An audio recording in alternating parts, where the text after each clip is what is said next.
Hello, welcome back to my channel Anupama real স্টোরিতে আমার সমস্ত বন্ধুদের অনেক অনেক স্বাগত আর প্রচুর প্রচুর ভালোবাসা নিয়ে আজকে একদম সকাল সকাল ছাদ থেকে ব্লগটা শুরু করলাম। সকালবেলা দেখো সূর্য উঠেছে একদম ঝলমলি, আর আজকে হচ্ছে 25শে ডিসেম্বর। তাই সকল বন্ধুদেরকে জানাচ্ছি মেরি খ্রিস্টমাস ডে উপলক্ষে অনেক অনেক প্রীতি ও শুভেচ্ছা। আশা করছি আজকের ব্লগ তোমাদের ভালো লাগবে। আর সকাল সকাল আমাদের বাড়িতে কি কাণ্ড ঘটছে চলো নিচে গিয়ে দেখবে। দেখো শিয়ার হচ্ছে এই যে ক্রিসমাস ট্রি বানিয়েছে, সান্তা দাদু কত গিফট দিয়ে গেছে ক্রিসমাস ট্রির কাছে। দেখো তিন্নি দেখ দেখ দেখ, বাবা তিন্নিও দেখছে। দেখো শিয়া বানাইকে দে, বানাইকে দে, কত গিফট দিয়েছে গো বাবা, কত চকলেট। আর এইটা কি শিয়া, এটা কি দিয়েছে? এইটা দেখেছিস তিন্নি?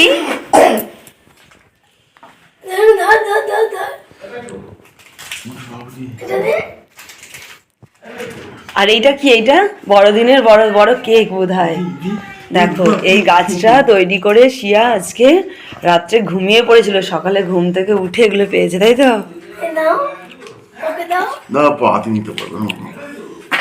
বাবা এত চকলেট! শিয়া শিয়ার ক্রিসমাস ট্রি গাছটা কেমন হয়েছে বলবে। আর শিয়া এইটা খোল, এটা দেখি এটা কি দিয়েছে। এই যে প্যাকেটটা কি? এই প্যাকেটটাই কি? এই এত বড় একটা রেখে গেছে এখানে গাছের গোড়ায়। বাবা তুমি দেখ, সান্তা দাদু এসে কত বড় একটা গিফট রেখে গেছে।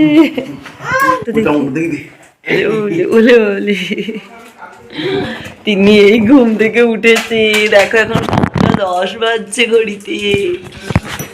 তোমরা দেখতে পেয়েছো বন্ধুরা, সান্তা দাদু শিয়া আর তিন্নিকে কত চকলেট গিফট করে গেছে, তার সাথে একটা বড় কেকও দিয়েছে। শিয়া তিন্নি কিন্তু সত্যি সত্যি ওরা বিশ্বাস করেছে যে হ্যাঁ আমরা রাত্রে গাছটা রেডি করে রেখে ঘুমিয়েছিলাম আর সান্তা দাদু এসে এগুলো দিয়ে গেছে। আর আগের দিন বিকালবেলা তো শিয়া ওর বন্ধুদেরকে নিয়ে গাছটা রেডি করেছিল, ও যেমন ছোট বাচ্চা মানুষ তেমনভাবেই একটা ক্রিসমাস ট্রি বানিয়েছিল। তো সেটাকেই রাত্রে ওখানে রেখে দিয়েছিল। তো রাত্রে সান্তা দাদু এসে ওদেরকে মানে গাছের তলাতে কেক আর চকলেট রেখে গেছে, ওরা ওটাই বিশ্বাস করেছে। এবারে দেখো আমি রুমে চলে এসেছি, বিছানাপত্র গোছগাছ করে নিলাম। আজকে যেহেতু ছুটির দিন, সকালবেলা রান্নার তো কোনো ঝামেলা নেই। তারপরে দেখো শিয়াকে তিন্নিকে শীতের সোয়েটার জামা পরিয়ে নিয়ে তারপরে ব্রাশ করিয়ে নিয়েছি, নিয়ে তারপরে কেক কাটার পালা। আর দেখো গুল্লু নিচে থেকে কেক নিয়ে চলে এসেছে, তার কারণ ও নিচে কেক কেটেছে। কেক কাটার পর বনিকে আর দিদিকে দেওয়ার জন্য কেক নিয়ে এসেছে। আমি গুল্লুকে বললাম তুই একটু দাঁড়া, আমরাও কেক কাটছি, তুই খেয়ে যাবি। তার সঙ্গে চকলেটও এনেছিল, চকলেটও দিয়েছে বনিকে আর দিদিকে। আর এই যে আমাদের কেকটা দেখো কাটছি। আজ হলো সেই মহান পুরুষ যীশু খ্রিস্টের জন্মদিন। তো ওনার জন্মদিনে আমরা কেক কেটে কেক খেয়ে ওনাকে স্মরণ করে রাখি, মনে রাখি, আর সেই জন্যই আজকের দিনটা হচ্ছে বড়দিন। তো এখানে দেখো শিয়া খাচ্ছে, গুল্লুকে দিলাম, বললাম তুই খা। আর এই যে তিন্নিকেও প্লেটে করে দিয়ে দিয়েছি। আর সকালবেলা গুড মর্নিং সকল বন্ধুদেরকে জানাচ্ছি মেরি খ্রিস্টমাস ডে অনেক অনেক প্রীতি ও শুভেচ্ছা। সকাল থেকে ব্লগটা শুরু করলাম, তোমরা আমার সঙ্গে থাকো, পুরো ব্লগটা দেখতে থাকো, আশা করি ভালো লাগবে আজকের ব্লগ। আর আজকের ব্লগে তোমাদেরকে দেখাবো আমার ঘর দোয়ারটা কতটা নোংরা হয়ে পড়ে আছে, কিচ্ছু গোছগাছ হয়নি। তার কারণ ওই যে দুটো দেয়াল আলমারি হচ্ছে, কালকে তো পুরো সারাদিন কাজ হয়েছে, একবারে বিকাল পর্যন্ত সন্ধ্যা পর্যন্ত কাজ হয়েছে। তারপর হচ্ছে যে সকালবেলা আমি আর রাত্রেবেলা কোনো কাজে হাত দিইনি, কারণ পরিষ্কার করতে গেলে রাত্রেবেলা আমি নিজেই আমার গোটা হাত পা নোংরা হয়ে যাবে। তো সকালবেলা সেগুলো পরিষ্কার করবো, বিছানাপত্র আছে সেগুলো পরিষ্কার করবো, রান্না আছে রান্না করবো। তোমরা আমার সঙ্গে থাকো, পুরো ব্লগটা দেখতে থাকো, আশা করছি তোমাদের আজকের ব্লগ। বললাম তো তোমাদেরকে আজকে ছুটির দিন, ওই জন্য সকাল থেকে রান্নাবান্নার কোনো চাপ নেই। দেখো আমি চা করে নিয়েছি, চাটা আমি এখন খাবো। আর আজকে বিস্কুটের সাথে খাবো না, অবশ্যই কেক দিয়ে চা খাবো। এখানে দেখো তিনজনে খাচ্ছি। তোমার দাদাভাই এখন খাবে না, বললো একটু বাজার দিয়ে যাবে। তো বাজারে যাবে, আর সকালবেলায় ও কিছু তেমন খায় না। 8টার দিক করে ওকে খিদে পায়, কারণ 8টার সময় অফিসে বের হয়, আর ওই সময়টা খেয়ে খেয়ে অভ্যাস। তো 8টা সাড়ে 8টার দিক করে ওকে খিদে পায়, তার আগে ওকে খিদে পায় না। যাক আমি দেখো চাটা খেয়ে বিছানাপত্রগুলো গোছগাছ করার জন্য, আর তোমাদেরকে তো বললাম ঘর দুয়ার প্রচণ্ড নোংরা হয়ে আছে। তার কারণ হচ্ছে কাঠের কাজ হচ্ছে, কাঠের ধুলো এত নোংরা মানে বলে বোঝাতে পারবো না। তো বিছানার চাদরগুলো ঘন ঘন চেঞ্জ করে নিচ্ছি। আর এখানে বিছানা চাদরটা চেঞ্জ করে ওপরে যে কম্বলটা মেলেছিলাম সেই কম্বলটা চেঞ্জ করে এই কার্পেটটা মিলে দিলাম। আর এই যে এই রুমের বিছানাটা গোছ করার জন্য এসেছি, দেখো মহারানী কেমন করে বসে আছে, কিছুতেই খাট থেকে নামবে না। এর আগে আমি বইগুলো তুলে গেছি, ওকে বলে গেছি তিনি তুই খাট থেকে নাম, আমি বিছানার চাদরটা চেঞ্জ করবো। ও নামবে না। যাক আমি জোর জবরদস্তি করে দেখো ওকে নামিয়ে বিছানার চাদরটা তুলে নিচ্ছি। এই ঘরের বিছানার চাদরটা চেঞ্জ করব, আরও একটা ঘরের বিছানার চাদর চেঞ্জ করব। বললাম না প্রচণ্ড ধুলো হচ্ছে। আর বাড়িতে দেখবে কাঠের কাজই হোক, সিমেন্টের কাজই হোক, আর পাথরের কাজই হোক, এত ধুলো হয়। তো যাদের বাড়িতে ঘন ঘন এইসব কাজ হয় তারা তো জানো, তাদেরকে তো বলার কিছু নেই। আর দেখো তিন্নিকে আমি কীরকমভাবে টানছি, ও কিছুতেই আসবে না, কিছুতেই আসবে না, একবারে খাটে সে মাথায় বসে আছে। আর দেখো হাতে করে চাদরটাকে টিপে ধরে ফেলছে, আমি একটা হাত ছাড়াচ্ছি আর একটা হাত ধরে নিচ্ছে, এরকম করে আমার সাথে বদমাইশি করছে জানো। তো দেখো ওকে আমি জোর করে খাট থেকে নামিয়ে দিলাম যে বিছানা চাদরটা মিলি তারপরে তুই আসবি। ওকে একদম ঘর থেকে বের করে ঘরে খিল লাগিয়ে দিয়েছি, তারপরে আমি চাদরটা মেলতে পেরেছি। তা নাহলে সে বারবার উঠে যাচ্ছে, বারবার মেলতে দিচ্ছে না। যাই হোক মেলাটা অনেকটা হয়ে যেতে খিলটা খুলে দিতে দেখো চুটে ঢুকে পড়েছে ঘরের মধ্যে। দেখো আবার বিছানায় উঠে পড়ছে। যাই হোক আমি দেখো এবারে ডাইনিংয়ের যে চাদরটা আছে সেইটা চেঞ্জ করে নেব। আর এখানে যেহেতু মাদুরটা মিলে রাখি ওই জন্য তেমন একটা নোংরা হয় না, কিন্তু ওই ধারের সাইডটা যেখানে মাদুরটা যে গিয়ে পৌঁছায় না সেইখানে তো নোংরা হয় বলো, ওই জন্য চাদরটা তো কাচতেই হবে। ওই জন্য চাদরটা তুলে নিয়ে এটা একটা বিরাট বড় চাদর দু ভাঁজ করে মিলে দিলাম। কারণ ছোটো চাদর আরেকটা আছে, কিন্তু সেইটা হচ্ছে ওইখানে আমি যে কাপ প্লেটগুলো বের করেছি সেটা ঢাকা দিয়ে রেখেছি, ওই জন্য এখানে এই চাদরটা মিললাম। আর দেখো তিন্নি কাজও করে দিচ্ছে। তোমরা কি ভাবছো সবসময় দুষ্টুমিই করে, কাজ করে না? দেখো কি কত সুন্দর পুতুলগুলো সাজিয়ে দিল। আর এই যে আনলাতে যত কাপড় ভিডিও করি তো আরে ভাঁজ করে আনলাতেই রেখে দিই, সবসময় আর সময় হয় না। তো আজকে সকালবেলা ভাবলাম ছুটির দিন আছে, সমস্ত কাপড়গুলো গোছগাছ করে আলমারিতে তুলে দেবো। ওই জন্য দেখো কাপড়গুলো একটু ছোটো ছোটো করে ভাঁজ করে নিচ্ছি, তার কারণ আলমারিতে অল্প জায়গাতে অনেকগুলো কাপড় রাখা যাবে, এই জন্য ছোটো ছোটো করে ভাঁজ করে আলমারির মধ্যে ঢুকিয়ে দিয়ে চলে এসেছি আর সোজা রান্নাঘরে। রান্নার দেখো কত দেরি করছি আমি, মানে রান্নার যেন ইচ্ছাই নেই আজকে, না রান্না করলেই বেঁচে যায় এরকম একটা ব্যাপার। তো বাসনগুলো দেখো তুলে দিয়ে হেলতে দুলতে ফ্রিজ খুলে সবজি বের করছি।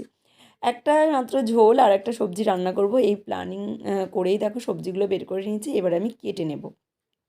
আর মাছ তো আছেই, তার সঙ্গে আবার তোমার দাদাভাই বললো মূলো ভাজা খাবো, আজকে আবার মূলো ভাজা কেটেছি।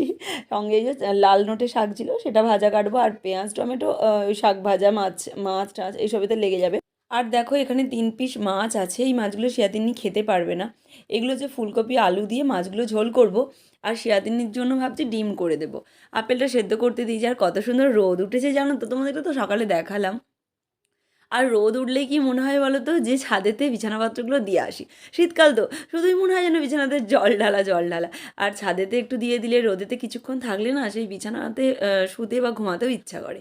ওই জন্য দেখো সব বিছানাগুলো ছাদেতে মেলে দিচ্ছে। আর তিন্নি দেখো আমার সঙ্গে কেমন কাজ করে দিচ্ছে, দেখেছো কত কাজ করে দিচ্ছে। আর এই যে এই কম্বলটা ধুয়ে দিলাম, তার কারণ বুঝতেই পারছো, আমার তিন্নি সোনা টয়লেট করে দিয়েছে। তো ধুয়ে না দিলে তো গন্ধ ছাড়বে বলো, ওই জন্য আমি ধুয়ে দিলাম। আবারও ছাদ থেকে চলে এসেছি রান্নাঘরে, আর রান্নাঘরে অনেকক্ষণ আগেই এসেছি বন্ধুরা। আমি রান্না অনেকক্ষণ আগে শুরু করে দিয়েছি। আগে হচ্ছে ফুলকপি মাছ দিয়ে ঝোলটা করে নিচ্ছি, মশলাটা কষে নিয়েছি, ফুলকপিগুলো তারও আগে ভেজে নিয়েছিলাম, আলুগুলোও তারও আগে ভেজে নিয়েছিলাম। তারপরে মশলা ফুলকপি আলু সব একসাথে ভালো করে আবারও কষে নিয়ে দেখো জল দিয়ে দিলাম পরিমাণ মতো, যেহেতু ঝোল হবে ওই জন্য ঝোলের পরিমাণ মতো জল দিয়ে ঢাকা দিয়ে সেদ্ধ করতে দিয়ে তিন্নিকে আপেলটা খাওয়াবো বলে চলে এসেছি। আর এরা তিনজনে কি করছিল বলো তো, বসে বসে টিভি দেখছিল। পরীক্ষা হয়ে গেছে, টিভি এখন অন করা আছে, সব সময় ওদেরকে টিভির ঘরেই তোমরা দেখতে পাবে। দেখো আবারও চলে এসেছি রান্নাঘরে। রান্না তো বললাম তেমন কিছু করব না, বলেও অনেক কিছু হয়েছিল, মূলো শাক ভাজা, লাল শাক ভাজা, ফুলকপি আলু মাছ দিয়ে ঝোল, আবার শিয়াতিন্নির জন্য আলাদা করে ডিম হচ্ছে সেদ্ধ করে ভেজে দিয়েছিলাম। শুধু সেদ্ধটা কেমন একটু লাগে সেই জন্য। আর দেখো মাছগুলো দিয়ে দিলাম, 3 পিস মাছ দিয়ে ঝোলটাও একটু ফুটতে দেবো। তার আগে দেখো নামিয়ে নেব, নামানোর আগে একটু ধনেপাতা দিয়ে আবার কয়েক মিনিটের মতো ঢাকা দিয়ে রেখে তারপরে ঝোলটা নামিয়ে নেব। আর মূলো ভাজা করার আগে মূলোগুলোকে একটু নুন আর হলুদ দিয়ে ভাপিয়ে নিয়েছিলাম, তারপর হচ্ছে তেল দিয়ে ভেজে আর নামানোর আগে একটু চিনি দিয়ে দিয়েছিলাম মূলো শাক না মূলো ভাজাগুলো। আর এই যে ডিম দুটো সেদ্ধ করে নিয়েছিলাম পেঁয়াজ দিয়ে আর টমেটো দিয়ে একটু ভেজে দিচ্ছি। যাই হোক আমি চলে এসেছি একদম স্নান করে পুজো করে শিয়াতিনির খাবার বেড়ে নিয়ে চলে এসেছি।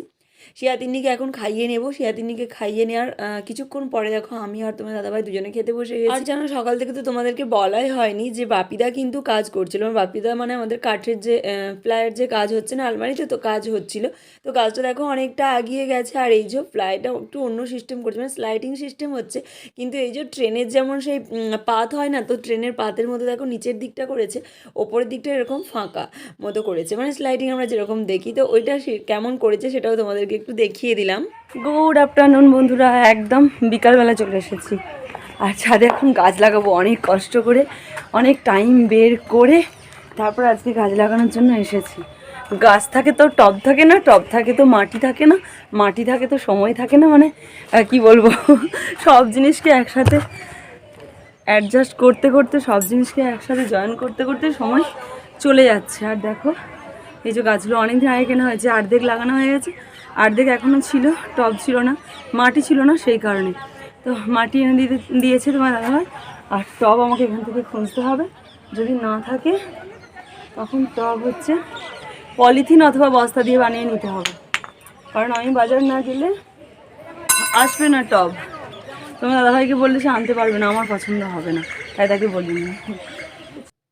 গাছ লাগাতে, ফুলের বাগান, ফলের বাগান, সবজির বাগান সবই আমাকে করতে, মানে চাষ করতে ভীষণ ভালো লাগে, ভালোবাসি, যেহেতু আমি চাষির মেয়ে। কিন্তু ওই যে আমার শ্বশুরবাড়িতে সেরকম কোনো জায়গা তো নেই, তার সঙ্গে এখানে মাটিটাও এত খারাপ যে যতই আমি গাছের যত্ন করি তেমন একটা হয় না, তারপর তো হনুমানের উপদ্রব আছে, গাঁদা গাছ তো লাগানোই যায় না। আর এই দেখো গোবর, এগুলো জানো তো, গোবরকে শুকনো করলে যেটা হয় আর কি, তো ঘুঁটে পাশে আমাদের একজনদের কাকিমাদের আছে গোয়াল ঘর, সেখান থেকে আমি চেয়েছিলাম, কাকিমাকে চাইতে দেখো দিয়েছে, ওগুলো আমি গাছের গোড়াতে অল্প করে দেবো। তাছাড়া তো খোল পচা দিই, সার টারও দিই। তো দেখো ওরকম করে গাছগুলো আমি লাগিয়ে দিলাম। আর ছাদটা না প্রচণ্ড নোংরা হয়েছিল, নোংরা বলতেই গাছ লাগাতে গিয়েই মাটি ফাটি পড়ে। তো ছাদটা ঝাঁট দিয়ে দেখো আলমারি থেকে যে শেল্ফগুলো খুলেছিল না, শেল্ফের ওপর দেখো সব পলিথিনের মধ্যে গাছগুলো লাগিয়ে শেল্ফের ওপর সাজিয়ে রেখে দিলাম। তো যেই দিনে মার্কেট দিয়ে বেরোবো সেই দিন টব কিনে নিয়ে আসবো। আর আমার কাছে কে আছে দেখতেই পাচ্ছ, গুল্লু আছে, সমানেও আমার সাথে গল্প করছে আর আমি কাজ করছি দুজনে আছি। আশিয়াকে এখন স্যার পড়াতে এসেছে, আর তিন্নি হচ্ছে নিচে ওর ঠাম্মির কাছে গেছে, সেই জন্য তোমরা তিন্নিকেও দেখতে পাচ্ছ না। দেখো শিয়ার কথা বলতে বলতে শিয়ার ছুটি হয়ে গেছে, চলে এসেছে ছাদে। আর শিয়া হচ্ছে মা যেখানে কাজ করবে সেখানে তো ওকে আসতেই হবে, এসে দেখো বদমাইশি করছে। যাও আজকের ব্লগটা আমি সন্ধ্যাবেলায় শেষ করলাম, একদম সকাল থেকে শুরু করেছিলাম ব্লগটা, সন্ধ্যাবেলা গাছ লাগানো দিয়ে আমি শেষ করলাম। শীতকাল মানেই তো অনেক রকমের ফুল গাছ লাগিয়েছি, জানি না কেমন কি হবে, যেটাই হবে তোমাদের সাথে শেয়ার করবো। আজকের ব্লগ এতটুকুই, টাটা।